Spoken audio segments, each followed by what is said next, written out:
morning student, standard 11th English medium subject SPNCC part 2 chapter number 5। इससे पहले हमने दो लेक्चर डिस्कस किया है। फर्स्ट लेक्चर में introduction, meaning and definition check किया था। लास्ट जो हमारा लेक्चर था उसमें हमने कंपनी के जो शेयर्स के इम्पॉर्टेंट कैरेक्टरिस्टिक्स होता है उसके बारे में डिस्कस किया था। आज हम जो क्वेश्चन देखने जा रहे हैं वो है टाइप्स ऑफ शेयर कैपिटल। कितने तरह के शेयर्स होते हैं? तो टाइप्स ऑफ शेयर कैपिटल में फर्स्ट है authorise share capital. Okay, authorise share capital क्या है? जब हम कंपनी को इंट्रोड्यूस करते हैं मार्केट में तो हमारा लाइफ टाइम शेयर्स कितने होंगे, यानी कितने कैपिटल यूटिलाइज करने वाले हो आप बिजनेस को चलाने के लिए, उसको हम कहते हैं अथोराइज शेयर कैपिटल। सेकेंड है issue share capital. Authorise share capital से एक्स्ट्रा हम इशू नहीं कर सकते हैं। सेकेंड क्वेश्चन हमारा यहाँ पे आता है, सेकेंड टाइप आता है इशू शेयर कैपिटल कि आप अथोराइज शेयर कैपिटल में से कितना शेयर इशू कर रहे हैं मार्केट में कैपिटल कलेक्शन के लिए। थर्ड आता है सब्सक्राइब शेयर कैपिटल। कितने शेयर्स के सामने आपने अप्लीकेशन रिसीव किए। सपोज कि आपने 10,000 शेयर इशू करने का सोचा है, लेकिन जब हमने 10,000 शेयर इशू किया उसके सामने हमें सिर्फ 9,000 शेयर के सामने आपको अप्लीकेशन मिला है, तो वो होता है subscribe share capital.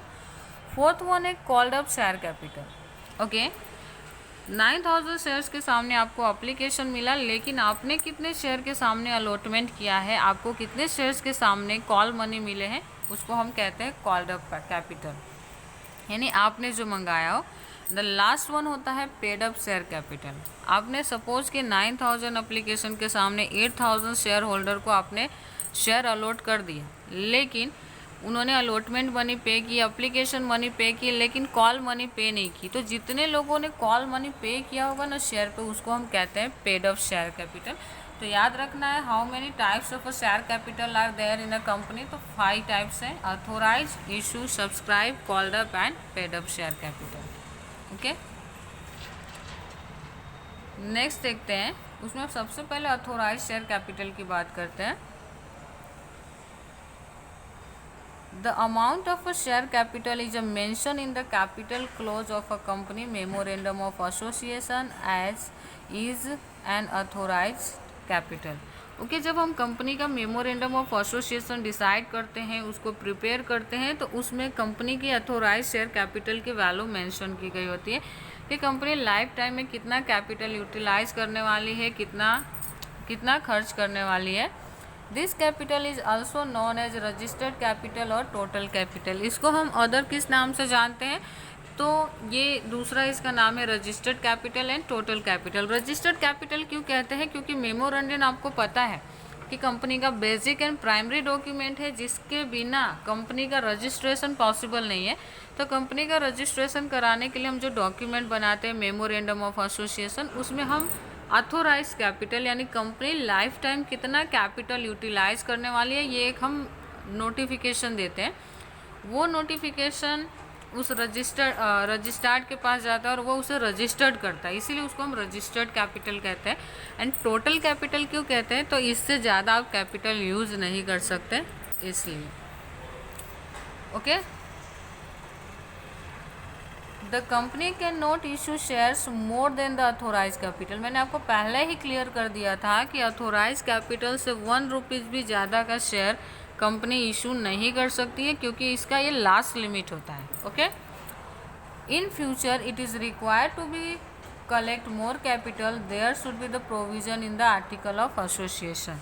Okay, suppose आपको ऐसा लगता है कि फ्यूचर में मुझे ज़्यादा कैपिटल की ज़रूरत होती है और मेमोरेंडम का रजिस्ट्रेशन ऑलरेडी हो चुका है जिसमें आप चेंज नहीं कर सकते, तो इसके रिगार्डिंग आप प्रोविज़न हम ना आर्टिकल ऑफ एसोसिएशन में दे सकते हैं। आर्टिकल ऑफ एसोसिएशन याद है?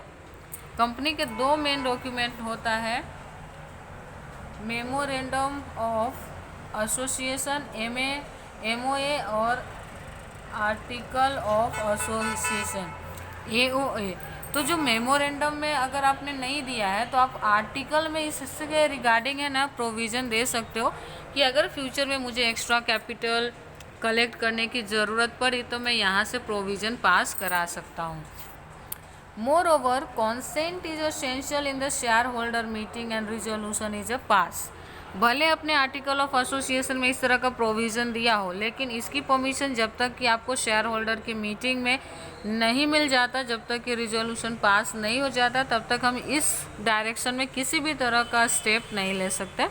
रिजोल्यूशन की ज़रूरत, क्योंकि एक स्पेशल मैटर है, इसलिए आपको यहाँ पे 75% लोगों की परमिशन की ज़रूरत पड़ेगी। मीन्स कि मीटिंग में जितने भी लोग मीटिंग अटेंड कर रहे हैं उसमें से 75% शेयर होल्डर अगर आपके फेवर में, तो आप इस प्रोविज़न को पास मान लेंगे। ओके, सेकेंड था हमारा यहाँ पे issued share capital. Okay, the company can issue share and collect share capital and when it is required money, so the amount collected by issuing share is termed as a share capital. मैंने आपको कहा कि authorise capital में से जितने भी capital की आपको रिक्वायरमेंट होगी उसके अकॉर्डिंग आप नंबर ऑफ शेयर डिसाइड करके उसे इशू करते हैं। ठीक है, उसे इशू करते हैं और फिर उस पर से आप अप्लीकेशन रिसीव करते हैं। फिर उस अप्लीकेशन को डिफरेंट कैटेगरी में हम डिवाइड करते हैं कि हमें कौन से कैटेगरी में कितना शेयर इशू करना है, तो उसे हम कहते हैं इश्यूड शेयर कैपिटल। ओके, तो आज हम ये 2 टाइप से डिस्कस करते हैं। नेक्स्ट लेक्चर में आगे के टॉपिक्स देखेंगे। Thank you.